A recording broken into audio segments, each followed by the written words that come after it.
Subhanallah bihamdihi adada khalqihi wa rida nafsihi wa zinata arshihi wa midada kalimatihi. Subhanallah bihamdihi subhanallahil azim. Rabbi shrah li sadri wa yassir li amri wahlul uqdatam min lisani yafqahu qawli. Rabbi zidni ilma. Allahumma salli ala Muhammad wa ala آل محمد كما صليت على إبراهيم وعلى آل إبراهيم إنك حميد مجيد. اللهم بارك على محمد وعلى آل محمد كما باركت على إبراهيم وعلى آل إبراهيم إنك حميد مجيد. ربي زدني علما. نحمد ونصلي على رسوله الكريم. أما بعد فأعوذ بالله من الشيطان الرجيم. بسم الله الرحمن الرحيم. ہم پڑھ رہے ہیں یہ چیپٹر جس کا نام ہے اخلاص اور اہمیت نیتوں کی، جو سارے اعمالوں کے لیے، چاہے وہ ظاہری ہو یا چھپے ہوئے ہوں۔ اخلاص یعنی سنسیئرٹی اور اہمیت یعنی سگنیفیکنس، امپورٹنس۔ ہم پہلی حدیث پڑھ چکے ہیں۔ اب دیکھیے نیتوں کا صاف ہونا، نیتوں کا بہت ہی یعنی ایک اخلاص ہونا نیتوں میں، یہ ضروری کیوں ہے؟ ہم عبادت کس کی کرتے ہیں؟ صرف اور صرف اللہ کی۔ ہم نے یہ چیز پر ایمان لائے ہیں کہ ہمارا معبود کون ہے، ہمارا رب کون ہے؟ صرف اور صرف اللہ ہے۔ یعنی ہماری جو لائفز ہیں، ٹھیک ہے، اس کا جو سینٹرل پوائنٹ ہے وہ کس کے اراؤنڈ ریوالو ہونا چاہیے؟ اللہ سبحانہ و تعالیٰ اور اس نے جو دین بھیجا ہے۔ یعنی ہماری زندگی کا ہر فیز یا ہر ایکشن کس کے اکارڈنگ ہونا چاہیے؟ جیسا ہمیں دین سکھاتا ہے، جیسا ہم نے سنتوں میں پایا ہے۔ اگر اس کے خلاف ہوگا تو پھر کیا ہوگا؟ پھر ہم دین سے دور ہوں گے، اور جب دین سے انسان دور ہوتا ہے تو کیا ہوتا ہے؟ پھر وہ گمراہ ہوتا ہے، اور ہر گمراہی کیسی ہے؟ جہنم کی آگ میں لے جائے گی۔ جیسے بدعتوں کے بارے میں حدیث کی، ہر بدعت کیا ہے؟ گمراہی ہے، اور ہر گمراہی کہاں لے جائے گی؟ جہنم میں۔ اسی لیے ہماری نیت بھی اسی طریقے کی ہونی چاہیے کہ ہم صرف اور صرف اللہ کے لیے کام کریں۔ اور یہ ضروری نہیں ہے کہ ہمارا جو دینی کام ہے، یعنی ہمارا نماز پڑھنا، ہمارا روزہ رکھنا اور ذکر کرنا اور صدقہ دینا، صرف یہی اللہ کے لیے نہیں۔ جب ہم صبح اٹھتے ہیں اور ہم ہمارے گھر والوں کے لیے کام کرتے ہیں، ہم کھانا بناتے ہیں، کپڑے دھوتے ہیں، برتن دھوتے ہیں، اور کتنے کام ہوتے ہیں دن بھر میں، یعنی ہمارے پاس کبھی کبھی وقت ہی نہیں ہوتا ہے ہمارے لیے، اتنے کام ہوتے ہیں۔ لیکن آپ دیکھیے ان کاموں میں ہم عبادت کے لیے وقت نکالتے ہیں، ٹھیک ہے، ہم کو ان کاموں میں سے ایک ہمارا جو وقت ہے وہ عبادت کے لیے نکالنا ہی ہے۔ لیکن آپ سوچئے اگر یہ گھر کے کام آپ اگر یہ نیت کر کے کریں کہ یہ بھی ہم کس کے لیے کر رہے ہیں؟ اللہ کے لیے۔ اللہ کے لیے ہم کیسے کر رہے ہیں یہ کام؟ یہ جو گھر کے کام ہیں، کوئی کہے گا یہ تو ہم ہمارے گھر والوں کے لیے کر رہے ہیں، لیکن اللہ نے آپ پہ ذمہ داری ڈالی ہے، ان کا آپ پر حق ہے کہ جیسے آپ کے بچے ہیں تو بچوں کا خیال رکھنا یہ بچوں کا حق ہے ماں باپ پر۔ یہ حق پورا کر کے آپ کس کے حقوق پورے کر رہے ہیں؟ اللہ سبحانہ و تعالیٰ کے۔ آپ سمجھ رہے ہیں کیسے ہم یہ ساری چیزیں صرف اور صرف اللہ کے لیے کر سکتے ہیں؟ کیونکہ دیکھیے اگر ہم امید رکھتے ہیں لوگوں سے، ٹھیک ہے، کہ ہمارے بچے، یعنی ہم بچوں کے لیے کرتے ہیں، لیکن پھر بھی کیا ہوتا ہے کبھی کبھی بچے ناشکری کرتے ہیں، کبھی کبھی ہم شوہر کے لیے کرتے ہیں یا شوہر بیوی کے لیے کرتا ہے، تب بھی اسے کیا لگتا ہے کہ یہ تو بڑی ناشکری ہے، یا تو یہ تو بڑا ناشکرا ہے۔ یعنی یہ جو کمپلینز ہیں وہ ہمیشہ رہیں گی۔ اسی لیے ہمیں ہمارے جو ایکشنز ہیں، جو نیتیں ہیں، وہ ڈائریکٹ کس کی طرف کرنا ہے؟ اللہ کی طرف۔ اور دیکھیے آپ اگر کچھ کر رہے ہیں، یعنی آپ نے جو بھی کام کیا اپنی فیملی کے لیے، اپنے بچوں کے لیے یا سوسائٹی کے لیے، معاشرے کے لیے، تو آپ یہ بول کر کہ ہم نے اتنا کیا ہے اور ہم نے وہ کیا ہے اور ہم نے یہ سب کیا، آپ کیا کرتے ہیں؟ آپ اپنے جو اچھے اعمال ہیں اس کو ضائع کرتے ہیں کیونکہ اللہ سبحانہ تعالیٰ نے کیا ہمیں فرمایا کہ جب ہم صدقہ کریں تو پھر ہم اس کے ساتھ کیا نہ کریں، من اور اذا، یعنی تکلیف نہ دیں، ایسی باتیں بول کر نہ تو سامنے والے کو چوٹ پہنچائے اور نہ اس کو ذلیل کرے. تو پھر کیا ہو جائے گا، جو صدقہ دیا ہے ہم نے، جو مدد کی ہے ہم نے، وہ سارا ضائع ہو جائے گا. اسی طریقے سے جب ہم گھروں میں کام کرتے ہیں، اکثر عورتوں کی عادت ہوتی ہے کہ وہ بولتی ہیں کہ ہم نے اتنا کیا ہے، ہم اتنا کر رہے ہیں. یہ بول کر کیا ہوتا ہے کہ انسان اپنے سارے اعمال کیا کرتا ہے، وہ ضائع کر دیتا ہے. جتنے بھی اعمال اس نے اپنی فیملی، آپ دیکھیے آپ اپنی فیملی کے لیے کر رہے ہیں، یعنی آپ اللہ کا بھی حقوق پورا کریں، اس کی بندے کی خدمت کر کے. اللہ تعالیٰ نے ہر چیز میں اجر رکھا ہے. ایک آدمی اگر اپنے گھر والوں پر خرچہ کرتا ہے تو پھر اس کو اس کا اجر ملتا ہے. آپ سوچئے ایک شوہر اپنی بیوی کے منہ میں ایک نوالا بھی ڈالتا ہے تب بھی اس کو اس کا اجر ہے. لیکن اگر ہم جتا کر اپنے بچوں کے آگے، اپنے شوہروں کے آگے یہ چیز جتا کر کہ ہم اتنا کر رہے ہیں، ہم اتنا کر رہے ہیں، ہم کیا کرتے ہیں، ہم وہ سارا کا سارا ضائع کر دیتے ہیں. اب رہی بات بچوں کی، کہ بچوں کو کبھی کبھی یہ چیز کا احساس دلانا کہ ہم اتنا کر رہے ہیں تاکہ وہ آگے جا کے ناشکری نہ کریں، تو ہم اسے کیسے ڈیل کر سکتے ہیں؟ ہم اچھے طریقے سے بتا سکتے ہیں تاکہ وہ فار گرانٹیڈ نہ لیں. اب یہ جو نیت ہے وہ صرف اور صرف کس کے لیے ہے؟ اللہ سبحانہ تعالیٰ کے لیے. ذرا سی بھی کھوٹ اس میں، ذرا سی بھی ملاوٹ اس میں، کس میں ریزلٹ ہوگی؟ کہ ہمارے سارے اعمال، جتنی بھی ڈیڈز ہیں، ہماری گڈ ڈیڈز جو ہیں، وہ کیا ہوں گی؟ ساری کی ساری تباہ ہو جائیں گی. کیونکہ پھر کیا ہوگا، وہ جو نیت ہے جو خالص تھی، پیور تھی، اب اس میں کیا ہو گئی؟ اب اس میں ملاوٹ ہو گئی. اب یہ ملاوٹ کیسے ہوتی ہے؟ پہلی تو یہ چیز کہ لوگ شرک کرتے ہیں. دیکھیے اللہ سبحانہ و تعالیٰ جو اچھے اعمال ہیں وہ بھی صرف انہی لوگوں سے قبول کرے گا جو اس میں ایمان رکھتے ہیں. آپ دیکھیے کتنے نان مسلمز ہوتے ہیں، وہ لوگ بہت اچھے ہوتے ہیں، بہت مدد کرتے ہیں، چیریٹی میں حصہ لیتے ہیں، بہت کچھ کرتے ہیں، لیکن پھر کیا ہوتا ہے؟ اللہ سبحانہ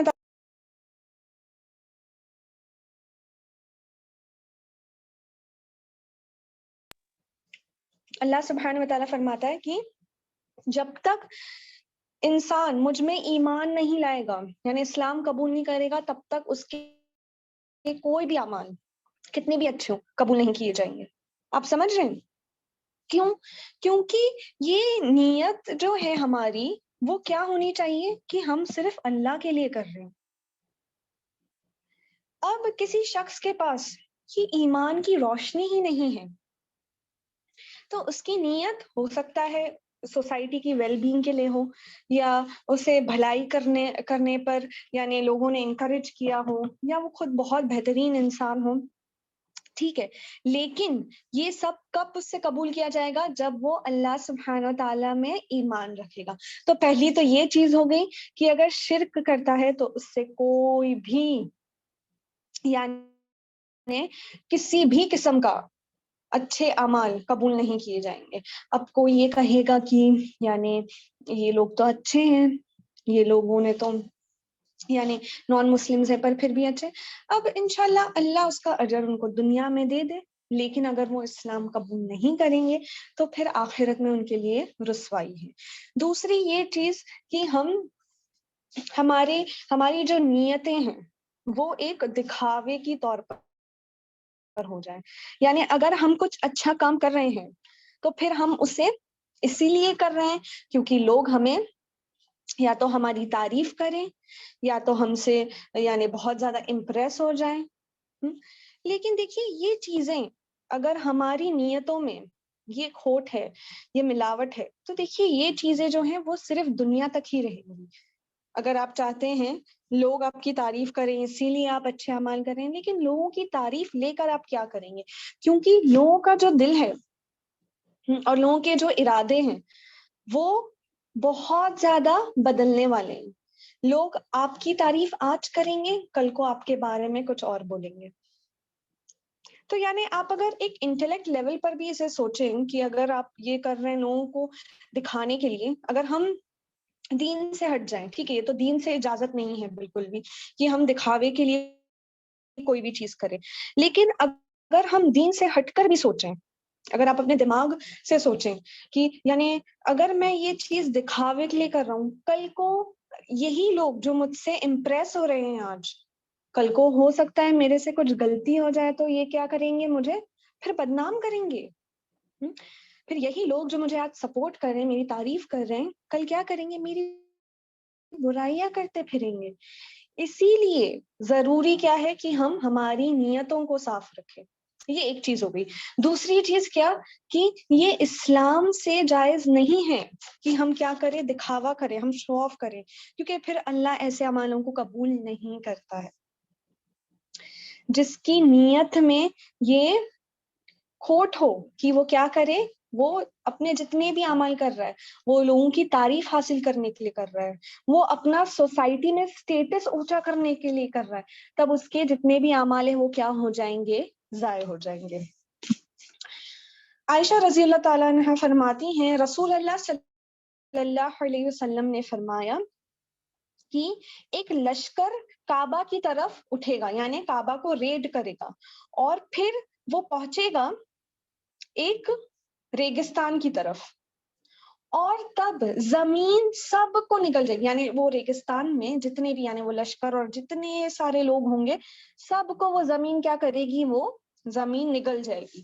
عائشہ رضی اللہ تعالیٰ عنہ نے پوچھا، اے اللہ کے رسول، سب کو کیوں، سب کو یعنی جتنے بھی ہیں سب کو کیوں؟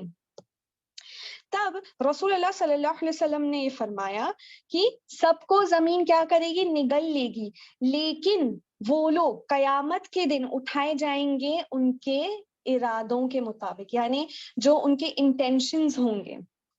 اب دیکھیے یہ کون سی آرمی ہوگی، یعنی کون سا لشکر ہوگا، اور یہ کب یعنی آئے گا، کب ظاہر ہوگا، اس کے بارے میں صرف اللہ سبحانہ و تعالیٰ جانتا ہے۔ یہ حدیث سے صرف ہمیں یہ پتا چلتا ہے کہ ہر ایک آدمی قیامت کے دن اس کی نیتوں کو، اس کے ارادوں کے حساب سے کیا کیا جائے گا، اٹھایا جائے گا، یعنی اٹھایا جانا یعنی اس کا حساب کتاب اس طریقے سے ہوگا کہ اس کی نیت کیسی تھی۔ کبھی کبھی ایسا ہوتا ہے کہ کتنے لوگ یعنی نیکوکار ہوتے ہیں، لیکن وہ لوگ ایسے حادثات میں مر جاتے ہیں کہ لوگ سوچتے ہیں کہ یار یہ تو کتنے نیک تھے، لیکن پھر ان کے ساتھ ایسا کیوں ہو گیا؟ اب دیکھیے اللہ کی حکمت اللہ ہی جانتا ہے، اسی لیے اللہ سبحانہ و تعالیٰ یعنی رسول اللہ صلی اللہ علیہ وسلم کیا کہہ رہے ہیں کہ وہ اٹھائے جائیں گے ان کی نیتوں کے مطابق۔ اگر ایک انسان کی نیت اچھی ہے، اخلاص والی ہے، اس نے سارے اعمال صرف کس کے لیے کیا ہے، اللہ سبحانہ و تعالیٰ کے لیے کیا ہے، تب کیا ہوگا، اس کو اس طریقے کا اجر دیا جائے گا۔ اور اگر اس کی نیت کیسی ہے، دکھاوے کی، اس کی نیت میں بالکل بھی اخلاص نہیں ہے، تب کیا ہوگا، پھر اس کو اجر نہیں دیا جائے گا، اور ہو سکتا ہے وہ جہنم میں ڈال دیا جائے۔ تو ہمیں اس سے دو سبق ملتے ہیں۔ ایک پہلی بات تو یہ کہ ہمیں ہمارے جو نیتیں ہیں ان کو کیا رکھنا ہے، ایک دم خالص، بہت زیادہ خالص، کیونکہ یہ جو ہمارا دل ہے نا، قلب، اسے عربی میں کیا کہتے ہیں، قلب، اور قلب اسے بھی کہتے ہیں جو بار بار، یعنی اگر آپ اس کا لٹرل میننگ دیکھیں گے تو قلب کا مطلب ہے پلٹنا، کیونکہ ہماری فیلنگز کیسی ہوتی ہے، پورے دن بھر میں بھی اگر آپ دیکھیں گے، اینالائز کریں گے، دن بھر میں بھی جو ہم صبح فیل کر رہے ہیں وہ ہم شاید رات میں فیل نہیں کر رہے ہو سکتا ہے آپ صبح بہت دکھی ہو، اداس ہو، لیکن رات ہوتے ہوتے کیا ہوتا ہے، ہو سکتا ہے آپ کا موڈ اچھا ہو جائے، آپ خوش ہو جائے۔ یہ جو فیلنگز ہیں وہ کانسٹنٹ چینج انڈرگو کرتی ہے، کانسٹنٹلی چینجنگ ہے، اسے قلب، اسی لیے ہمارے دل کو قلب کہا گیا ہے، قلب یعنی پلٹنا، تو ہمارا دل بھی کیا ہے، پلٹتا رہتا ہے۔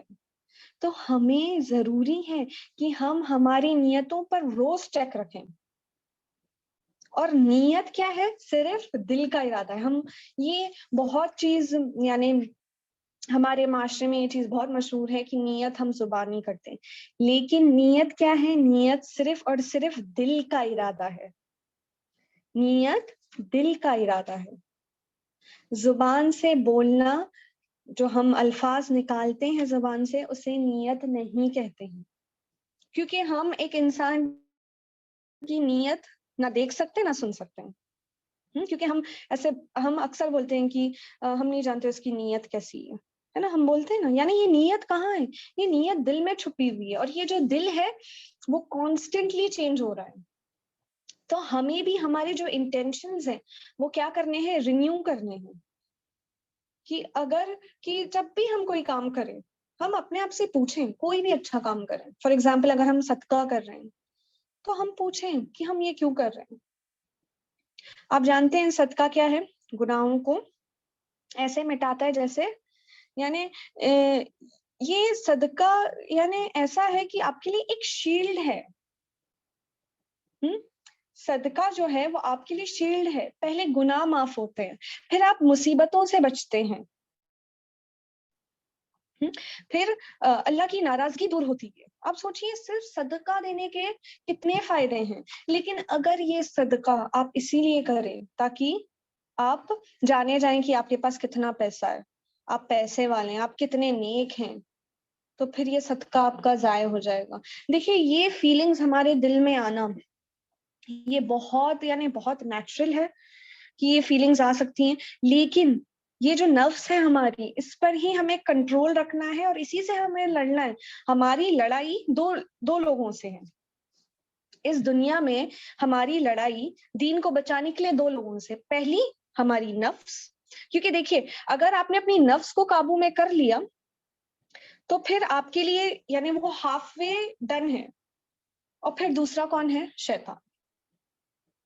کیونکہ اگر آپ کی نفس دیکھتی ہے کہ آپ میں کوئی کمزوری ہے, آپ میں کوئی ویکنس ہے, تو پھر وہ کیا کرتی ہے؟ آپ پہ قابو پا لیتی ہے. اور اگر آپ اپنی نفس پر قابو پا لیں گے تو پھر آپ جیت جائیں گے. پھر دوسرا کون سا شخص بچتا ہے؟ شیطان. اور شیطان بھی انسان کی رگ میں کیسے دوڑتا ہے؟ خون کی طرح. تو آپ سوچئے کانسٹنٹلی وہ جو وسوسے شیطان ڈال رہا ہے آپ کے دل میں وہ کانسٹنٹ ہے. اور یہ وسوسے ڈالنا صرف شیطان کی طرف سے نہیں رہتا, کبھی کبھی لوگ بھی رہتے ہیں جو کیسے رہتے ہیں, جو ہمارے پاس آتے ہیں شیطان بن کر, ہے نا, کیونکہ شیطان جنوں میں سے بھی ہے اور لوگوں میں سے بھی ہے. اسی لیے ہمیں کیا رہنا ہے؟ کیئرفل رہنا ہے, ہماری نیتوں کو چیک کرنا ہے کہ کہیں ہماری نیتیں جو صحیح مقصد ہے, جو ہمارا ایم ہے, گول ہے, اس سے ہٹ کر کیا ہم دوسرے ٹریک پر جا رہے ہیں. اکثر ہوتا ہے, کیونکہ دیکھیے چوری وہیں ہوتی ہے جہاں پر خزانہ ہوتا ہے. اگر آپ کو ایسے وسوسے آتے ہیں جو شاید ہو سکتا ہے, فار ایگزامپل آپ کے دین میں آپ کو ڈاؤٹ پیدا, آپ کے دل میں ڈاؤٹ پیدا ہوتا ہے نا. اکثر ایسا ہوتا ہے کہ ہمارے دل میں ایسے سوال پیدا ہوتے ہیں دین کو بھی لے کر کہ ہم اس کو ظاہر نہیں کرنا چاہتے ہیں. تو یہ شیطان ہے. یہ کون ہے؟ شیطان ہے. اور آپ کے دل میں وہ ایمان کا خزانہ ہے جو وہ چرانے آیا ہے. تو یہ بہت اچھی بات ہے کہ اگر آپ کے دل میں ایسے ڈاؤٹس آ رہے ہیں, لیکن ہمیں کیا پڑھنا ہے؟ اعوذ باللہ من الشیطان الرجیم بسم اللہ الرحمن الرحیم. ٹھیک ہے, ہمیں کوئی بھی ہم کام کرے اچھا تو ہم یہ پڑھ لیں, کیونکہ جو شیطان ہے وہ وار کرنے کے لیے وہ کون سے راستے پر بیٹھا ہوا ہے؟ سیدھے راستے پر بیٹھا ہوا ہے. کیونکہ دیکھیے جو بھٹکے ہوئے ہیں وہ اپنے نفس کے قابو میں, ان کو شیطان نے اپنے نفس کے قابو میں کر لیا, تو پھر ان کا معبود کون ہے؟ ان کی نفس. کچھ لوگ ہیں جنہوں نے پتھروں کو معبود نہیں بنایا ہے, اپنی نفسوں, اپنی خواہشات کو معبود بنایا ہے. کیسے ایک انسان کی خواہش اس کی معبود بن جاتی ہے؟ کہ وہ خواہش کو پوری کرنے میں, دیکھیے انسان کے لیے اللہ سبحانہ و تعالیٰ نے یہ دنیا کو کیسا بنایا ہے؟ ایک قید خانے جیسا, کہ ہمارے لیے لمیٹیشنز ہیں. لیکن اگر آپ وہ لمیٹیشنز میں رہیں گے آپ کو خوشی اور کنٹینٹمنٹ, آپ مطمئن انہی چیزوں میں ہوں گے کیونکہ اللہ نے وہ برکت ڈالی ہوگی ان چیزوں میں. لیکن ایسا شخص جس نے اپنی خواہشوں کو اس کا معبود بنایا ہے, پھر وہ یہ نہیں سوچتا کہ حلال کیا ہے اور حرام کیا ہے. وہ بالکل بھی یہ نہیں سوچتا کہ حلال اور حرام میں فرق کیا ہے. اس کے لیے سب برابر ہے. اپنی خواہش پوری کرنے کے لیے وہ کیا کرتا ہے؟ اللہ کے حقوق پورے نہیں کرتا. یہ کیا ہے؟ یہ اس کی نفس جو ہے جو اس پر قابو پا چکی ہے. تو ہمیں نہ ہی شیطان کو ہمارے اوپر قابو پانے دینا ہے اور نہ ہی ہماری نفس کو. ہمارا معبود صرف ایک ہے جو کیا ہے؟ اللہ سبحانہ وتعالی. اور دیکھیے میں ایک چھوٹا سا اگزامپل دیتی ہوں کہ آپ لوگوں کو یہ چیز اور بھی اچھے طریقے سے سمجھ میں آ جائے کہ ہم ہماری نفسوں پر یعنی کیسے ہم ہماری نفسوں کے معبود بن جاتے ہیں، ہماری خواہشات کے. کوئی ایسی چیز جو آپ کو، جیسے مثال کے طور پر فجر کی نماز ہے، ٹھیک ہے. اب اگر اللہ نے آپ کو آپ کی یعنی آپ پر رحم کیا ہے، آپ کو بہت یعنی سمجھ دی ہے دین کی، آپ کو امپورٹنس آپ کو معلوم ہے کہ 5 ٹائم نماز کی پابندی کرنا کیا ہے، تو بہت اچھی بات ہے. لیکن کچھ لوگ ہیں جن کو کیا ہوتی ہے، ان کی نیند بہت پیاری ہوتی ہے کہ وہ یہ نہیں سوچتے کہ ان کی فجر کی نماز جا رہی ہے، لیکن ان کو کیا کرنا ہے؟ اپنی نیند پوری کرنا ہے. ٹھیک ہے. ہماری جو لڑائی ہوتی ہے صبح میں وہ کس سے ہوتی ہے؟ یعنی سب سے پہلی لڑائی کس سے ہے؟ ہماری نفس سے. کہ ہم اٹھیں، ہماری جو یہ خواہش ہے، یہ جو ڈیزائر ہے اور سونے کا، اسے کیا کریں؟ اسے دبائیں اور اٹھیں. انسان کو، میں نے یہ کہیں پڑھا تھا کہ انسان کو وہ اس کا جو اس کی جو الارم بیل ہے، الارم رنگ ٹون ہے، وہ نہیں اٹھاتی، اس کا ایمان اس کو اٹھاتا ہے اور لے جاتا ہے نماز پڑھانے صبح فجر کی. لیکن کچھ لوگ کیسے ہوتے ہیں کہ وہ نیند کو ترجیح دیتے ہیں، یعنی انہوں نے کس کی بات سنی؟ اپنی نفس کی، اپنی خواہش کو پوری کیا، تو اب یہ نفس ان پر قابو پا لیتی ہے اور وہ ان کے لیے کیا ہو جاتی ہے؟ جیسے ایک معبود جیسی ہو گئی کہ اب صرف ہماری کیا خواہشیں ہیں، ہمیں ہماری خواہشوں کو کیا کرنا ہے؟ قابو میں رکھنا ہے. اگر آپ قابو میں رکھیں گے آپ اور بھی زیادہ اسٹرانگ بنیں گے. لیکن جب بھی آپ نے اسے تھوڑی سی بھی ڈھیل دی تو وہ آپ پر حاوی ہو جائے گی. ہمارا وقت کیا ہوتا ہے، کبھی کبھی ہمارے پاس بہت فارغ وقت ہوتا ہے، لیکن ہم کیا کرتے ہیں؟ کیونکہ شیطان دیکھیے اگر آپ سے گناہ نہیں کروا رہا ہے تو آپ کا وقت ضائع کروائے گا. تو ہمیں کیئرفل رہنا ہے، کیونکہ شیطان ہر طریقے سے وار کر رہا ہے، ہر طریقے سے. اگر آپ اچھے کام کر رہے ہیں، آپ کا وقت کا یعنی آپ وقت بھی اچھے سے بہت ہی پروڈکٹیولی آپ استعمال کر رہے ہیں اپنے وقت کو، تو پھر کیا ہوگا؟ پھر وہ آپ کی نیتوں میں کھوٹ ڈالنے کی کوشش کرے گا، ملاوٹ کرنے کی کوشش کرے گا. تو ہمیں ہمارے قدم پھونک پھونک کر رکھنا ہے. یہ دین ایسی ہے، دین ایسا ہے کہ یہ ہر دن کی اسٹرگل ہے کہ ہمیں کیا بچانا ہے؟ ہمارے دل میں جو ایمان ہے. کیونکہ بہت لوگ ہیں، بہت ساری سٹوریز ہیں جو ایمان میں کیا تھے، پورے یعنی جوش سے ایمان فالو کرتے تھے، یعنی انہیں اتنی نالج تھی، لیکن پھر کیا ہوا؟ وہ لوگ بھٹک گئے پھر سے. تو ہمیں ان لوگوں میں شامل نہیں ہونا ہے. ہمیں اللہ بچا کر رکھے. ربنا لا تزغ قلوبنا بعد اذ ہدیتنا، اے اللہ ہمارے دلوں کو نہ پھیرنا جبکہ تو نے کیا دی ہے؟ ہدایت دی ہے. یا مقلب القلوب ثبت قلبی علی دینک، اے دلوں کو پھیرنے والے ہمارے دل کو ثابت قدم رکھ دین پر. یہ دعائیں آپ لوگ پڑھتے رہیے، انشاءاللہ میں شیئر کروں گی. آپ لوگ یہ دعائیں پڑھتے رہیے، بہت ضروری ہیں یہ دعائیں. پھر ہماری اگر نیتیں صاف رہیں گی، اخلاص والی رہیں گی، تو پھر کیا ہوگا؟ ہمارے جو اعمال ہیں وہ بھی کیا ہوں گے؟ اچھے ہوں گے. ٹھیک ہے، ہماری نیتیں صاف ہیں، ہمارے اعمال اچھے ہو رہے، لیکن پھر اچھے عمل کر کر ہم پھر کیا کرتے ہیں؟ لوگوں کو سنا رہے ہیں. جیسے کہ ہم نے کسی کی مدد کر دی، اور آپ اس شخص کے ساتھ بیٹھے ہیں اور بھی لوگ ہیں، پھر آپ اس محفل میں سب کے سامنے یہ بول رہے ہیں کہ میں نے اس کی مدد کی تھی، یہ ایسی ایسی حالت میں تھا. یہ سب بھی غلط ہے، یہ سب غلط ہے. کیونکہ ہو سکتا ہے وہ انسان کو بہت بے عزتی محسوس ہوتا ہے. اکثر ایسا ہوتا ہے کہ لوگ بہت انجانے میں ایسا بول دیتے ہیں اور پھر کیا ہوتا ہے کہ وہ شخص کو اچھا نہیں لگتا جس کی مدد کی گئی ہوتی ہے. یا پھر لوگ ایسا نہیں کرتے تو پھر کیا کرتے ہیں؟ احسان جتاتے ہیں کہ ہم نے تمہاری اتنی مدد کی تھی، ہمارے لیے اب یہ کرو. آپ نے جو مدد کی ہے وہ اپنے لیے کی ہے. اگر آپ دیکھیں گے، آپ جو یہ صدقہ اور خیرات دے رہے ہیں یہ کس کے لیے دے رہے ہیں؟ ٹھیک ہے، آپ اللہ کی راہ میں دے رہے ہیں، آپ اللہ کے لیے دے رہے ہیں، لیکن الٹیمیٹلی آپ کس کو بچا رہے ہیں؟ اپنے آپ کو. یہ صدقہ خیرات دے کر آپ اپنے لیے وہاں گھر بنا رہے ہیں جنت میں. تو یہ الٹیمیٹلی آپ صرف اپنی ہی مدد کر رہے ہیں. تو اب آپ کو دیکھنا ہے کہ آخرت میں آپ کو ان چیزوں کی ضرورت ہے کہ جو آج آپ آگے بھیج رہے ہیں وہ آپ کو تب کام آئے گا. ہم سفر پر جاتے ہیں تو ہم بہترین سامان لے کے جاتے ہیں, ہم سب پری پلاننگ کر اور سب, یعنی کتنی پلاننگ کرتے ہیں. اگر ہم ایک پکنک پر ہی کیوں نہیں جا رہے ہیں, اگر ہم ایک پکنک پر جا رہے, چھوٹی چھوٹی چیز ہم کیا کرتے ہیں, ہم لے کر جاتے ہیں کہ کبھی اس کی ضرورت پڑ سکتی ہے, کبھی اس کی ضرورت پڑ سکتی ہے, اچھے سے اچھا کھانا لے جاتے ہیں. تو یہ جو ہے ہماری دنیا کا جو یہ وقت ہے وہ بھی بہت تھوڑا ہی ہے.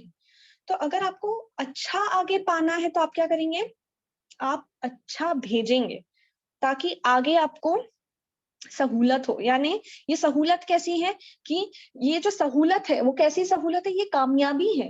اور اللہ سبحانہ و تعالیٰ نے یہ کامیابی کو کیسے ڈسکرائب کیا قرآن میں کہ کامیاب شخص کون ہے, جس کو اللہ سبحانہ و تعالیٰ نے جہنم کی آگ سے بچا لیا اور اسے جنت میں داخل کر دیا.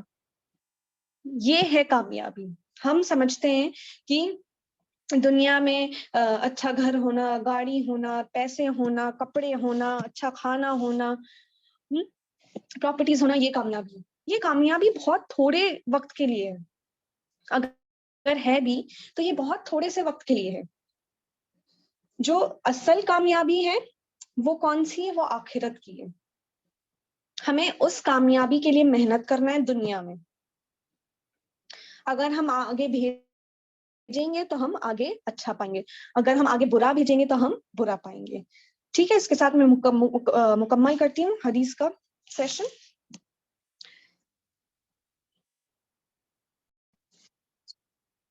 سبحان اللہ بحمدہ وعدد خلقہ ورضا نفسہ وزینۃ عرشہ ومداد کلماتہ. سبحان اللہ بحمدہ سبحان اللہ العظیم. رب اشرح لی صدری ویسر لی امری واحلل عقدۃ من لسانی یفقہوا قولی. ربی زدنی علما. نحمد ونصلی علی رسولہ الکریم, اما بعد فاعوذ باللہ من الشیطان الرجیم. بسم اللہ الرحمن الرحیم. پچھلے سیشن میں ہم نے عمر رضی اللہ تعالیٰ عنہ کے بارے میں یہ پڑھا تھا کہ انہوں نے کیا کیا تھا, اسلام قبول کر لیا تھا. ٹھیک ہے, وہ اپنی بہن کے گھر گئے اور پہلے کیسے گئے تھے, غصے میں گئے تھے. عمر رضی اللہ تعالیٰ عنہ پہلے غصے میں گئے تھے, لیکن پھر جب یعنی وہ جو آرگیومنٹ تھی وہ بہت زیادہ کیا ہو گئی تھی, یعنی ہاتھا پائی پہ اتر آئے تھے, تو پھر جب انہوں نے دیکھا کہ ان کی بہن نے اوپنلی اسلام ڈکلیئر کیا تو پھر ان کے دل میں نرماہٹ آ گئی اور پھر انہوں نے بھی کیا کیا, اسلام قبول کر لیا. اب جب عمر رضی اللہ تعالیٰ عنہ نے اسلام قبول کیا, یعنی انہوں نے شہادت لی, خباب رضی اللہ تعالیٰ عنہ چھپے ہوئے تھے, آپ جانتے ہیں وہ جو جگہ تھی جہاں پر چھپے ہوئے تھے وہاں سے نکل کر آئے اور انہوں نے کہا کہ خوشخبری ہے اے عمر, کیونکہ میں نے, یعنی انہوں نے سنا تھا رسول اللہ صلی اللہ علیہ وسلم کو یہ دعا کرتے ہوئے, یعنی وہ کہہ رہے ہیں کہ رسول اللہ صلی اللہ علیہ وسلم کی دعا قبول ہو گئی ہے. رسول اللہ نے کیا دعا کی تھی کہ اے اللہ اسلام کو کیا دے, عزت دے, ان دو آدمی میں سے کسی ایک کے ذریعے جو تجھے زیادہ محبوب ہو, جو تجھے زیادہ پسند ہو. وہ دو آدمی کون تھے, پہلے ابو جہل اور دوسرے عمر ابن الخطاب. تو اللہ سبحانہ و تعالیٰ نے عمر رضی اللہ تعالیٰ عنہ کو چنا دین کو اور مضبوط بنانے کے لیے, اور رسول اللہ صلی اللہ علیہ وسلم کی یہ دعا قبول ہو گئی الحمدللہ. اب دیکھیے رسول اللہ صلی اللہ علیہ وسلم بہت زیادہ کیا کرتے تھے, دعائیں کرتے تھے. ہمارے لیے بہت بڑا سبق ہے کہ ہم کبھی بھی, یعنی چھوٹی سی چھوٹی چیز ہو یا کوئی مصیبت ہو, تو ہم کس کی طرف پہلے کس کی طرف ہم رجوع کریں گے, اللہ سبحانہ و تعالیٰ کی.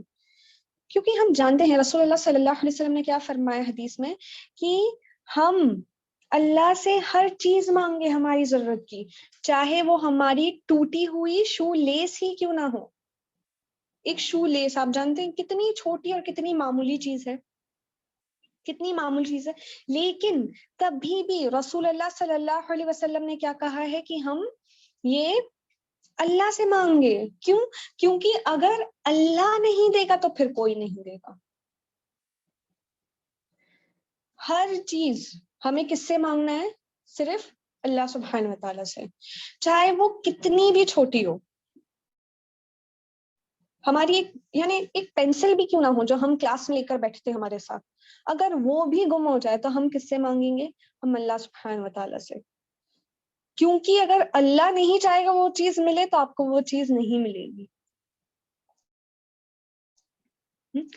تو اس میں سب سے پہلی بات تو یہ کہ ہمیں کیا کرنا ہے، ہمیں دعا کرنا ہے، کیونکہ دعا ایک عبادت ہے. دعا جو ہے وہ عبادت ہے. اور یہ عبادت ہے کیسے؟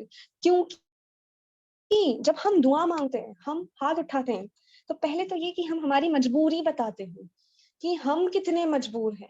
ہم کیا ہیں؟ ہم فقیر ہیں. لیکن جو غنی ہے،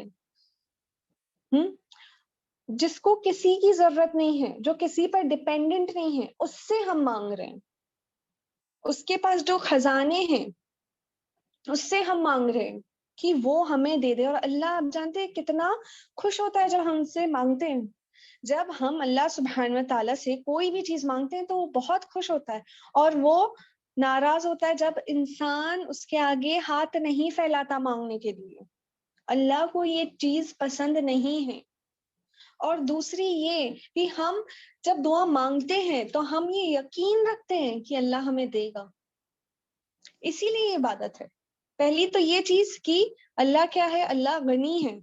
سارے خزانے اور جتنی بھی خزانوں کی چابیاں ہیں، یعنی جتنی بھی چیزیں ہیں دنیا میں، سب کی چابیاں کس کے پاس ہے؟ اللہ سبحانہ و تعالیٰ کے پاس. اس چیز پر ہم ایمان لاتے ہیں. اور دوسری یہ بات کی عبادت ہے کہ وہی ہمیں دے سکتا ہے، اور اس کے علاوہ ہمیں کوئی نہیں دے سکتا. تو آج سے اگر آپ کی چھوٹی چھوٹی جو ضرورتیں ہیں اور آپ کو ایسا لگ رہا ہے کہ یہ تو کتنی چھوٹی سی چیز تھی اور پھر بھی نہیں ہو پائی، اور آپ دیکھیے کہ آپ نے دعا کی تھی اس چیز کے لیے. بہت چھوٹی چیز، میں بہت معمولی چیزوں کی بات کر رہی ہوں. چاہے آپ کچن میں کھڑے ہو کر بریانی ہی کیوں نہیں بنا رہے ہیں. جب انسان جیسے کوئی بھی ڈش کچن میں کھڑا ہوتا ہے بنانے کے لیے، ٹھیک ہے، ہم بریانی بناتے ہیں اور کافی ڈشز بناتے ہیں. بریانی جب ہم بنا کر اسے دم پر رکھ دیتے ہیں تو پھر ہم کس پر توکل کرتے ہیں؟ اللہ پر. کیونکہ ہم نے ہمارا جتنا بھی ہم نے اس میں محنتیں کرنی تھی، جتنے بھی مسالے لگانے تھے، جتنی دیر اسے بھوننا تھا اور چاولوں کو ابالنا تھا، ہم نے وہ سب کر دیا. اب ہم نے اسے دم پر لگا کے اللہ پہ چھوڑ دیا. تو یہ جو اینڈ رزلٹ ہے ہم کیا کرتے ہیں؟ ہم اللہ پہ چھوڑ دیتے ہیں. تو وہ چیز کے لیے تک ہم کیا کریں گے؟ ہم اللہ سے دعا کریں گے. کچن میں کھڑے ہو کر بنانا آپ کتنے سالوں سے پکا رہے ہیں، آپ ایکسپرٹ ہوں گے. لیکن کبھی کبھی کیا ہوتا ہے؟ ہماری چیزیں بگڑ جاتی ہیں. اکثر ایسا ہوتا ہے کہ ہم کھانا بناتے ہیں اچھا بہت سالوں سے، لیکن کبھی کبھی کیا ہوتا ہے؟ ہماری ڈشز بگڑ جاتی ہے، ٹیسٹ خراب ہو جاتا ہے. اسی لیے ہم کیا کریں گے؟ ہم اس جیسی چھوٹی چیزوں کے لیے بھی ہم اللہ سے دعا کریں گے. اور ہم بھروسہ کس پہ کریں گے؟ اللہ پر کریں گے. کیونکہ جو یہ رزلٹ ہوتا ہے نا دعائیں مانگنے کا، اس کے بعد جو وہ رزلٹ ہوتا ہے، چاہے ہم کوئی بھی ایکشن کریں، دنیاوی ہو دینی ہو، رزلٹ کس کے ہاتھ میں؟ اللہ سبحانہ و تعالیٰ کے ہاتھ میں. ہم کسی ٹیسٹ کے لیے بہت محنت کرتے ہیں، لیکن کیا ہو جاتا ہے؟ کبھی ہم وہ ٹیسٹ دے نہیں پاتے. ہم کہیں جانے کے لیے بہت تیاریاں کرتے ہیں، کپڑے کی خریداری کرتے ہیں، کتنی شاپنگ کرتے ہیں، لیکن کیا ہوتا ہے؟ ہم جا نہیں پاتے. تو یہ جو رزلٹ ہے وہ کس کے ہاتھ میں؟ وہ اللہ سبحانہ تعالیٰ کے ہاتھ میں.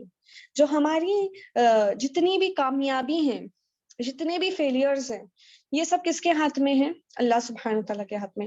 اور وہ بہتر جانتا ہے کیونکہ وہ حکمت والا ہے کہ آپ کو کیا دینا ہے، کب دینا ہے اور کتنا دینا ہے. یہ ساری چیزیں کون جانتا ہے؟ صرف اللہ جانتا ہے. کیونکہ وہ صرف چھوٹی سی چیز نہیں دیکھتا ہے، وہ پورا بگر پکچر دیکھتا ہے. اللہ کو وہ چیزیں معلوم ہے جو آپ کو نہیں معلوم ہے. اپنے خود کے بارے میں بھی آپ کتنی چیزیں 2-3 دن پہلے کھاتے ہیں، اگر آپ کو کوئی پوچھ لے تو آپ بتا نہیں پائیں گے کہ آپ نے پچھلے ہفتے کیا کھایا تھا. آپ سوچئے. لیکن اللہ سب جانتا ہے، اللہ ہر چیز جانتا ہے. تو پھر آپ کے لیے آگے کیا بہتر ہے وہ بھی اللہ ہی جانتا ہے. آپ کو صرف کیا کرنا ہے؟ توکل کرنا ہے. آپ کو دعا کرنی ہے اور وہ جو رزلٹ ہے دعا کا وہ اللہ پہ چھوڑنا ہے. اگر دعا آپ کے مطابق آپ یعنی جو آپ چاہتے تھے اس کے مطابق قبول ہوتی ہے تو بہت بہترین بات ہے. لیکن اگر اس کے مطابق نہیں ہوتی تو آپ یہ سوچئے کہ اللہ نے آپ کے لیے بہت بہترین پلان کیا ہے. کیونکہ اللہ سبحانہ وتعالی حکمت سے اس کے فیصلے لیتا ہے اور اس کی حکمت ہم نہیں سمجھ سکتے ہیں. جو حکمت اللہ سبحانہ وتعالی رکھتا ہے ہماری زندگی کے ہر فیصلے میں وہ صرف وہی سمجھتا ہے. آپ سوچئے اللہ سبحانہ وتعالی کے لیے کسی چیز پر فیصلہ کرنا صرف کتنا ہے؟ صرف کن کہنا اور فیکون وہ ہو جاتی ہے. لیکن آپ سوچتے ہیں ہم دعائیں مانگ رہے ہیں لیکن اللہ ہماری دعاؤں میں ایسا لگ رہا ہے کہ ہماری دعائیں قبول نہیں ہو رہی. پہلی بات تو یہ بولنا کہ ہماری دعائیں قبول نہیں ہو رہی یہ اللہ سبحانہ وتعالی کو پسند نہیں ہے. کیونکہ اللہ سنتا ہے. اللہ نے کیا کہا ہے قرآن میں؟ مجھ سے مانگو، مجھے یاد کرو، میں کیا کروں گا؟ میں جواب دوں گا. یعنی اللہ ہماری دعاؤں کو سنتا ہے. اور اگر آپ کو ایسا لگ رہا ہے کہ آپ کی دعائیں نہیں قبول ہو رہی ہیں، ہو سکتا ہے کہ آپ کی کوئی زندگی میں پریشانی آنے والی ہو، کوئی مشکل آنے والی ہو، لیکن اللہ سبحانہ تعالیٰ نے کیا کی؟ وہ مشکل، وہ پریشانی، آپ نے جو اتنی دعائیں کی اس وجہ سے وہ پریشانی اور مشکل آپ سے دور ہو گئی. ہم یہ سب چیزیں ریئلائز نہیں کرتے کیونکہ یہ ساری چیزیں غیب کی ہیں. تو ہم سے ہمارا رول کیا ہے؟ ہمیں صرف دعا کرنا ہے، رزلٹ اللہ پر چھوڑنا ہے. توکل صرف اللہ پر. رزلٹ ہمیں یا وہ پازیٹیو ہو یا نیگیٹو ہو یا اس طریقے کا نہ ہو جس طریقے کا ہم نے سوچا تھا، ہمیں اس کی فکر نہیں کرنی ہے. ہمیں پہلے ہمارا بیسٹ دینا ہے. ایک ایگزام میں اگر آپ جاتے ہیں، اگر آپ پڑھ لکھ کر نہیں جائیں گے اس کے سلیبس کے بارے میں، تب کیا ہوگا؟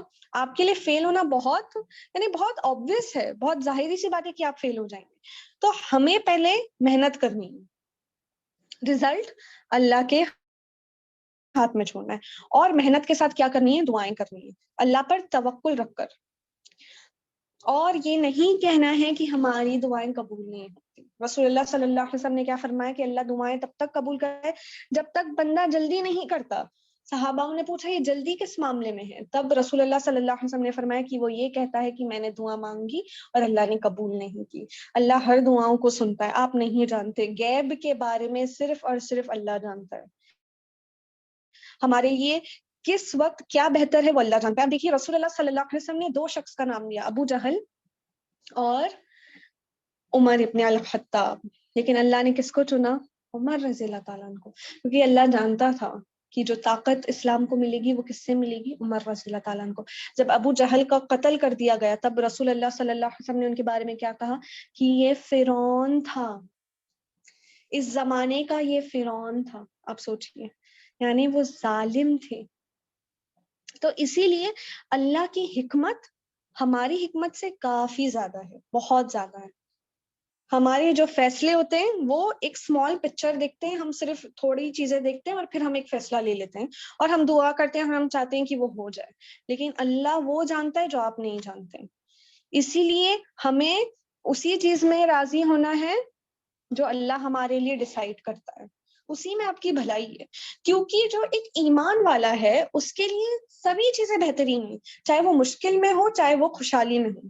جب وہ خوشحالی میں ہوتا ہے تو وہ اللہ کا شکر کرتا ہے، جب وہ شکر کرتا ہے تو اللہ اس کو اور دیتا ہے. جب وہ مشکل میں ہوتا ہے تب وہ کیا کرتا ہے؟ صبر کرتا ہے، اور صبر کا پھل کیا ہوتا ہے؟ میٹھا ہوتا ہے.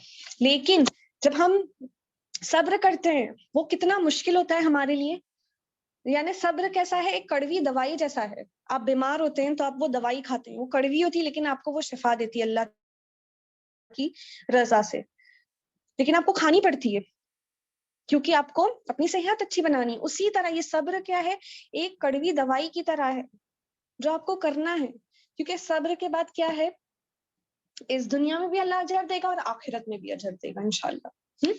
پھر عمر رضی اللہ تعالیٰ نے ان لوگوں سے پوچھا، یعنی ان کی بہن، ان کے شوہر اور خباب رضی اللہ تعالیٰ عنہ سے، کہ مجھے بتائیے رسول اللہ صلی اللہ علیہ وسلم کہاں ہیں؟ اب ان تینوں نے کیا کہا کہ اب وہ جانتے تھے کہ یہ اب کیا ہو گیا، اب سچے پکے مسلمان بن گئے. تو ان لوگوں نے کہا کہ وہ جو جبل صفا یعنی جو ماؤنٹ صفا ہے اس کی طرف ہے. عمر رضی اللہ تعالیٰ نے اپنی جو تلوار تھی وہ لی اور وہ چلے رسول اللہ صلی اللہ علیہ وسلم کی طرف, اور وہ گئے ارقم کے گھر. اب یہ ارقم کیا تھا؟ دار ارقم, یہ وہ جگہ تھی جہاں پر مسلمان دین کے بارے میں سیکھتے تھے, یعنی رسول اللہ صلی اللہ علیہ وسلم دین کے بارے میں پڑھاتے تھے, سکھاتے تھے. کیونکہ آپ جانتے ہیں کہ تبھی بھی دین کیا تھا, یہ لوگوں نے یعنی یہ جو پبلک دعویٰ جو ہے وہ کام تب تک شروع نہیں ہوا تھا. یہ لوگ ہر چیز کیا کرتے تھے؟ سیکرٹلی کرتے تھے. تو ان کے لیے ایسی جگہ ہونا ضروری تھا جہاں پر یہ ملے, دین کے بارے میں ڈسکس کرے, رسول اللہ صلی اللہ علیہ وسلم سے دین سیکھے, جو وہ ان پر جو وحی نازل ہو رہی ہے وہ ان لوگوں کو بتائے. اسی لیے ان لوگوں نے یہ گھر چنا تھا جس کا نام تھا دار ارقم. اب جب عمر ابن الخطاب رضی اللہ تعالیٰ عنہ کی آواز سنی, تب رسول اللہ صلی اللہ علیہ وسلم کے جو صحابی تھے وہ بہت ڈر گئے, کیونکہ وہ جانتے تھے, آپ جانتے ہیں عمر رضی اللہ تعالیٰ عنہ کیا تھے, بہت ایک اسٹرانگ پرسنالٹی تھے, ہم پڑھ چکے.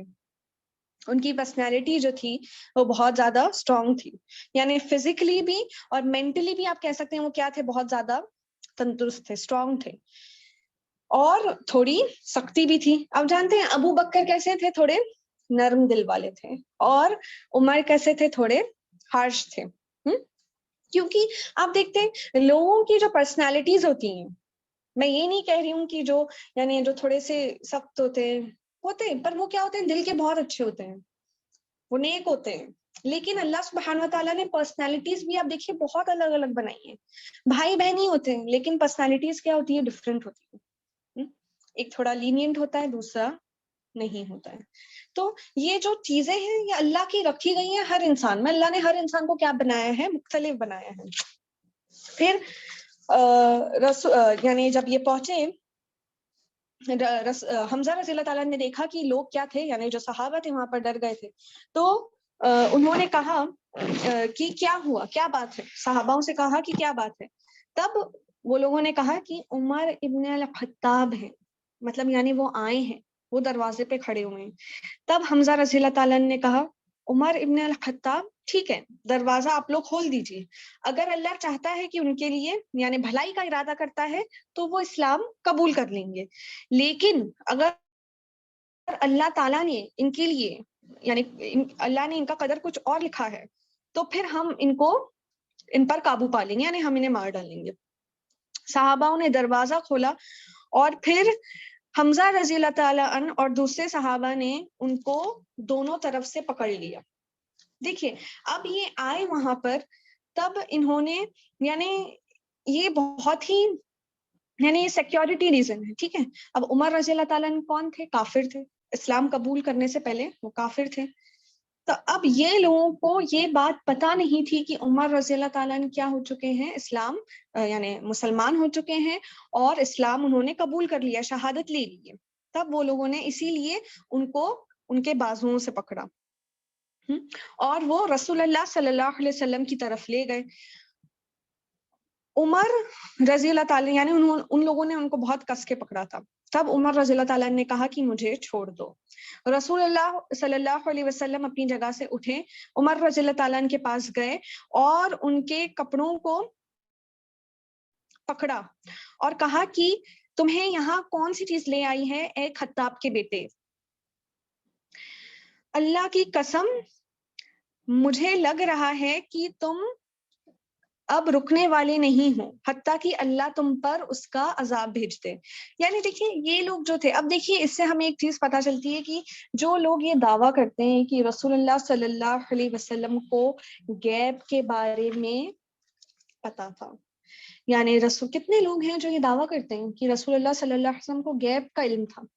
غیب کا علم صرف اللہ کو ہے, اور ایسا دعویٰ کرنا یہ گناہ ہے. اللہ تعالیٰ اپنے غیب میں سے جس کو چاہتا ہے اور جتنا چاہتا ہے وہ بتاتا ہے, لیکن ایسا بولنا کہ غیب کا علم ہے یہ غلط بات ہے, یہ گناہ ہے. کیونکہ اللہ نے صاف طور پر قرآن میں بتایا ہے کہ وہ اپنا غیب نہیں بتاتا سوائے کچھ لوگ, یعنی جو نبی گزرے, جو رسول گزرے جتنے بھی, اور جتنا وہ چاہتا ہے. تو دیکھیے رسول اللہ صلی اللہ علیہ وسلم کو یہ بات پتہ نہیں تھی, کہ اللہ نے ان کو یہ بات نہیں بتائی تھی کہ عمر رضی اللہ تعالیٰ نے کیا کیا, اسلام قبول کر لیا ہے. اسی لیے انہوں نے ان کا کپڑا سختی سے پکڑا اور کہا کہ بتاؤ کہ کیوں آئے ہو یہاں پر. تب عمر رضی اللہ تعالیٰ نے کہا کہ اللہ کے رسول, میں آپ کی طرف ایک ایسا بندہ بن کر آیا ہوں جو اللہ اور اس کے رسول میں ایمان رکھتا ہے, اور جو اس کے رسول لے کر آئے ہیں اللہ کی طرف سے. پھر رسول اللہ صلی اللہ علیہ وسلم نے کیا کہا, اللہ اکبر. دیکھیے کوئی بھی چیز ایسی, یعنی جب شہادت لیتے ہیں تب لوگ کیا کہتے ہیں, اللہ اکبر. یہ اللہ کی تعریف کیوں کرتے ہیں لوگ؟ آپ دیکھیے حج پر بھی جب حج مکمل ہو جاتا ہے تب کیا کرتے ہیں, کیا تکبیر کہنے کے لیے کہا جاتا ہے. کیونکہ لوگ کہتے ہیں کہ اب کیا کرنا ہے, یعنی جو ارکان ہیں جب وہ ہو جائے, مکمل ہو جائے, حج کر لیں, تب کیا کرتے ہیں, تکبیر. تکبیر کا مطلب کیا ہے, اللہ اکبر. اللہ اکبر کا معنی کیا ہے کہ اللہ سب سے بڑا ہے, تاکہ ہمیں اس بات کا غرور نہ آ جائے کہ وہ جو حج ہم نے مکمل کیا ہے یا جو ہم ایمان میں داخل ہوئے ہیں, یا کوئی بھی ایسا کام جو ہم نے کیا ہے وہ ہم نے ہمارے بلبوتے پہ کیا ہے, یہ گھمنڈ اور غرور ہم کو پکڑ نہ لیں. کیونکہ دیکھیے جو حج کر کے آتے ہیں, کبھی کبھی ایسا ہو جاتا ہے کہ ہمارے وہاں کیا بولتے ہیں, حاجی صاحب یہ حج کر کے آئے, تو وہ ٹائٹل لگا دیتے ہیں. ٹھیک ہے, بہت یہ بہترین بات ہے کہ ہم نے کیا کیا ہے, اسلام کا ایک پلر جو ہے, ایک ارکان جو ہے وہ کیا ہے, حج کرنا. ٹھیک ہے, ایک پلر ہے یہ, وہ مکمل کیا ہے. لیکن ہم یہ مکمل کیوں کر پائے, کیونکہ اللہ کی مرضی تھی. اللہ نے آپ کے لیے ویسے مینز کریٹ کیے, آپ کا انتظام کیا کہ آپ اس کے گھر تک گئے اور حج کو پورا کر پائے. کبھی کبھی کتنی بار ایسا ہوتا ہے کہ لوگ ارادہ کرتے ہیں پر اللہ کی مرضی نہیں ہوتی ہے. تو یہ بہت بڑی بات ہے کہ آپ اس کے گھر تک گئے, سارے ارکان مکمل کیے, حج مکمل ہوا آپ کا, پھر آپ کیا کہتے ہیں, اللہ اکبر. کیونکہ اللہ ہی بڑا ہے, ہم کیا ہے, ہم معمولی ہے. ہمیں اپنے آپ کو ہمبل کرنا ہے, ہمیں ذرا بھی گھمنڈ اور غرور نہیں کرنا ہے. کیونکہ یہ چیز جس میں ہوگی رائے برابر بھی, حدیث سے ہمیں پتا ہے کہ وہ کہاں داخل ہو جائے گا, جہنم میں. کیونکہ اگر ذرا سا بھی گھمنڈ ایک شخص میں ہوتا ہے پھر وہ جنت میں داخل نہیں ہوتا. کیونکہ اللہ کیا فرماتا ہے, کبرائی میری چادر ہے, اور یہ چادر میں اگر کوئی گھسنے کی کوشش کرے گا تو وہ اسے پھاڑ کے رکھ دے گا. کیونکہ اللہ یہ چیز ڈیزرو کرتا ہے, یہ بڑائی, یہ کبرائی, یہ اللہ ڈیزرو کرتا ہے کیونکہ وہ مالک ہے.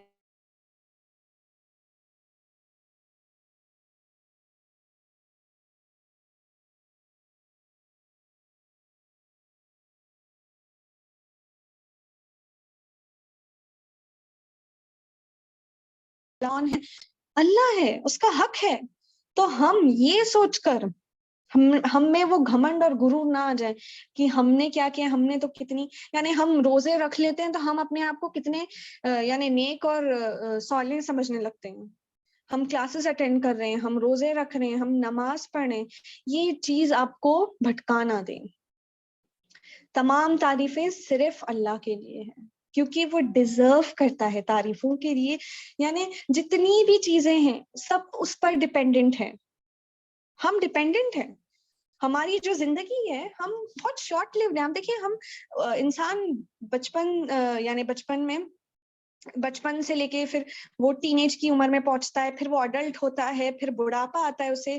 ٹھیک ہے, تو یہ کیا ہوتا ہے, وہ ڈیگریڈ ہوتا ہے. لیکن اللہ کیا ہے, حی القیوم ہے, اس کو یہ سب چیزیں نہیں چھوتی, وہ ایور ایگزسٹنگ ہے, یعنی کامل حیات ہے اس کی. تو پھر ساری چیزیں, ہماری عبادتیں جتنی بھی کرتے ہیں ہم, وہ آسان صرف اسی نے بنائی ہے. اسی لیے اللہ اکبر, اس سے بڑھ کر کوئی چیز نہیں ہے. اگر وہ چاہے تو ہم عمل کرتے, اگر وہ چاہے تو ہمیں ہدایت مل جائے, اور اگر وہ نہ چاہے تو پھر ہمارے لیے کیا ہے, رسوائی ہے. تو اللہ اکبر ہمیں بولنا ہے. پھر اسی لیے آپ دیکھیے, جب لوگ شہادت لیتے ہیں تو یہ بولتے ہیں, حج مکمل کرتے ہیں تو یہی تکبیریں پڑھتے ہیں کہ انسان میں کہیں گھمنڈ نہ آ جائے. کیونکہ اگر انسان میں گھمنڈ آئے گا تو پھر اس کی نیت میں کیا ہوگا, اس کی نیت میں کھوٹ آئے گا. پھر ذرا سی بھی اگر ایسی چیز ہوگی جو دین کے خلاف ہوگی، ٹھیک ہے، اگر اس نے کوئی غلطی کر دی تو وہ غلطی ماننے میں انسان کیا ہوئے گا؟ کترائے گا، پیچھے ہٹے گا. لیکن ایک مومن، ایک بلیور کیسا ہوتا ہے؟ وہ اپنی غلطیوں میں اصلاح کرتا ہے، سدھار لاتا ہے. ٹھیک ہے، ہم بولتے ہیں نا اصلاح کرنا، یعنی کیا کرنا؟ اگر ہم کچھ چیز غلط کر رہے ہیں تو ہم پھر اسے کیا کریں؟ ہم ہماری اصلاح کریں اور اسے صحیح کریں. لیکن اگر کسی انسان میں گھمنڈ ہوتا ہے تو پھر وہ کیا کرتا ہے؟ اسے اس چیز کو صحیح کرنے میں بہت دقت ہوتی ہے. لیکن ایسا شخص جو اپنے آپ کو کیا کرتا ہے؟ ہمبل کرتا ہے، ڈاؤن ٹو ارتھ ہوتا ہے، بہت زیادہ اس میں یعنی بالکل بھی اس میں کبرائی نہیں ہوتی، بڑائی نہیں ہوتی ہے، پھر اللہ بھی کیا کرتا ہے؟ اس کی عبادت قبول کرتا ہے. تو یہ ضروری ہے کہ ہماری نیت تو خالص ہو، لیکن ہم پھر گھمنڈ اور غرور نہ کریں. پھر جتنے بھی لوگ تھے ان کو پتا چل گیا، جب رسول اللہ صلی اللہ علیہ وسلم نے اللہ اکبر کہا تب سارے لوگوں کو پتا چل گیا کہ عمر رضی اللہ تعالیٰ نے کیا کیا تھا؟ اسلام قبول کر لیا تھا. اور پھر جب وہاں سے صحابی یعنی رسول اللہ صلی اللہ علیہ وسلم اور جو صحابی جب وہاں سے جب نکلے، تب وہ صحابی جانتے تھے کہ کچھ ہی دنوں کے یعنی کچھ ہی دن کا عرصہ تھا، اور پہلے حمزہ رضی اللہ تعالیٰ نے اسلام قبول کر لیا اور پھر عمر رضی اللہ تعالیٰ نے، یعنی یہ اسلام کی بہت بڑی وکٹری تھی، بہت بڑی جیت تھی. پر آپ یہ جرنی دیکھیے، عمر رضی اللہ تعالیٰ عنہ کی یہ جرنی دیکھیے، کیسے انہوں نے یعنی ایک بہت ہی سخت انسان ہو کر، اور آپ دیکھتے ہیں، آپ جانتے ہیں کیسے تھے وہ. اگر آپ پڑھیں گے سیرہ رحیق المختوم جو ہے، اگر آپ پڑھیں گے تو آپ اور ڈیٹیل میں سیکھیں گے کہ یعنی کتنے جو اسلام قبول نہیں کیا تھا جنہوں نے، یعنی جو کافر تھے، وہ اسلام قبول کرنے سے پہلے اور بعد میں پھر کیسے ہوئے. یعنی یہ انسان جب اسلام قبول کرتا ہے یا اپنی اصلاح بھی کرتا ہے، وہ ہجرت کرتا ہے. ہجرت صرف یہی نہیں ہے کہ ہم ایک جگہ سے دوسری جگہ، ہجرت کے بھی ٹائپس ہیں. ایک جگہ سے دوسری جگہ جائے دین کے لیے، کہ ہمیں دین ایک جگہ پر یعنی پریکٹس کرنے مشکل ہو رہی ہے، ہمیں نہیں، وہ ہمارے پاس مینز نہیں ہے کہ ہم ہمارے دین کو فریلی پریکٹس کر سکیں، تو ہم دوسری جگہ جا رہے ہیں، جیسے مسلمانوں نے کی تھی حبشہ کی طرف. پہلا جو مائگریشن تھا وہ حبشہ کی طرف تھا. اور دوسری ہجرت کیا تھی؟ کہ انسان اپنے آپ میں بدلاؤ لائے. اب سوچیے وہ ڈیفیکلٹ ہوتا ہے. ایک عورت جو پردہ نہیں کرتی تھی پر وہ پردہ کرنے لگی ہے، اس کے لیے یہ ہجرت ہے کہ وہ یعنی آپ دیکھیے بہت ڈفرینٹ پرسنالٹیز ہو جاتی ہیں. ایک عورت جو ماڈرن ہوتی ہے اور پھر وہ پردہ کرتی ہے، آپ دیکھیے لوگ پہچان نہیں پاتے ہیں، کیونکہ وہ اس نے ہجرت کر لی، اب اپنی اصلاح کر لی. اب تو اس چیز کا بھی اللہ اجر دیتا ہے. اور یہ جو لوگ ہوتے ہیں جو یعنی پہلے آپ دیکھیں گے کہ کتنے ریورٹس یہ اپنے انٹرویوز میں بولتے ہیں کہ جو کرسچنز ہوتے ہیں، جوز ہوتے ہیں، پھر آتے ہیں یعنی یہ میں ان لوگوں کی بات کروں، امریکنز اور یوروپینز کی، کیونکہ آپ جانتے ہیں کہ ان لوگوں کا جو اپنے پیرنٹس کے ساتھ ریلیشن ہوتا ہے بہت کیجول ہوتا ہے، بہت زیادہ کیجول ہوتا ہے، کیونکہ ان میں ٹریڈیشن اور کلچر کی تھوڑی کمی ہوتی ہے، اس لیے بہت کیجول رکھتے ہیں. لیکن وہ پھر جب اسلام قبول کرتے ہیں اور پھر ان کے انٹرویوز آپ سنتے ہیں تو پھر وہ بولتے ہیں کہ ہمارے ماں باپ نے ہمیں صرف ایک چیز بولی کہ آپ کا جو بیہیویئر ہے، یعنی وہ شخص جس نے اسلام قبول کیا ہے، وہ اس کا بیہیویئر جو ہے اس کے پیرنٹس کی طرف بہت بہتر ہو گیا ہے. کیونکہ اسلام یہ سب سکھاتا ہے، اسلام یہ چیزیں سب سکھاتا ہے. تو اسلام جو ہے وہ انسان کی اصلاح کرتا ہے، اس کو ایک برے شخص سے اچھا شخص بناتا ہے، اس کی ہجرت کرواتا ہے. اگر وہ نیک ہے تو اس کو اور نیک بناتا ہے، اس کی اصلاح کرتا ہے. اور اگر اس کے پاس دین نہیں ہے تو اس کو دین کی دولت دیتا ہے. اور دین کی دولت صرف اس کو صرف یہی نہیں ملتا ہے کہ اس نے ایمان لایا اللہ میں اور اس کے رسول میں، نہیں، کافی طریقے ملتے ہیں. آپ دیکھیے جو قرآن ہے وہ ہماری مینول ہے، اس میں ہر چیز لکھی ہوئی ہے، ہر چیز، ہر لا، ہر رول، ہر طریقہ، سب کچھ ہے. آپ سوچیے صرف کھانے کے اوپر ہم جانتے ہیں حلال اور حرام تو مینشنڈ ہی ہے، یہ تک مینشنڈ ہے کہ آپ اپنے خالاؤں کے گھر، چچاؤں کے گھر کھانا کھا سکتے ہیں. آپ سوچیے ہر چیز کی ڈیٹیل ہے. صرف آپ سے کیا گزارش ہے کہ آپ اسے وقت نکال کر پڑھیں، وقت نکال کر سیکھیں، تب آپ کو پتا چلے گا کہ ہمیں کسی اور چیز پر ڈپینڈنٹ ہونے کی ضرورت ہی نہیں. سارے جواب کس میں ہیں؟ قرآن اور سنت میں ہے. ٹھیک ہے، انشاءاللہ اس کے ساتھ میں مکمل کروں گی. اگر آپ لوگوں کا کوئی سوال ہے تو مجھے پوچھیے پلیز.